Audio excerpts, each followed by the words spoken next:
ಮಕ್ಕಳ ಸಮ್ಮುಖದಲ್ಲೇ ಪತ್ನಿಯ ಮೇಲೆ ಇಂಜಿನಿಯರ್ ಪತಿ ದೌರ್ಜನ್ಯ, ತಾಯಿಯ ಸಾವು ಕಣ್ಣಾರೆ ಕಂಡ ಮಕ್ಕಳ ಹೇಳಿಕೆ ವೈರಲ್.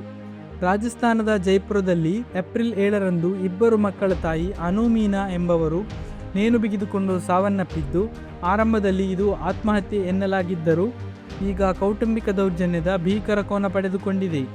ಮೃತ ಅನು ಮೀನಾ ಅವರ ಪತಿ ಗೌತಮ್ ಮೀನಾ ಸಾರ್ವಜನಿಕ ಕಾರ್ಯ ಇಲಾಖೆಯಲ್ಲಿ ಕಾರ್ಯನಿರ್ವಾಹಕ ಇಂಜಿನಿಯರ್ ಆಗಿ ಕೆಲಸ ಮಾಡುತ್ತಿರುವ ಉನ್ನತ ಹುದ್ದೆಯ ರಾಜ್ಯ ಅಧಿಕಾರಿಯಾಗಿದ್ದಾರೆ.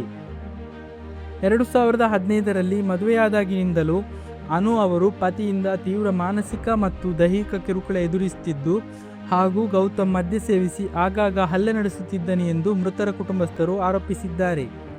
ದಂಪತಿಯ 10 ವರ್ಷದ ಮಗ ಮಹೀರ್ ಮತ್ತು 8 ವರ್ಷದ ಮಗಳು ಸಮೈರಾ ತಂದೆಯು ಮನೆಯ ಟಿವಿ ಒಡೆದು ಜೋರಾಗಿ ಮ್ಯೂಸಿಕ್ ಹಾಕಿ ತಾಯಿಗೆ ಕ್ರೂರವಾಗಿ ಹೊಡೆಯುತ್ತಿದ್ದ ಭೀಕರ ಘಟನೆಗಳನ್ನು ಕಣ್ಣಾರೆ ಕಂಡು ಕಟು ಸತ್ಯ ಬಿಚ್ಚಿಟ್ಟಿದ್ದಾರೆ.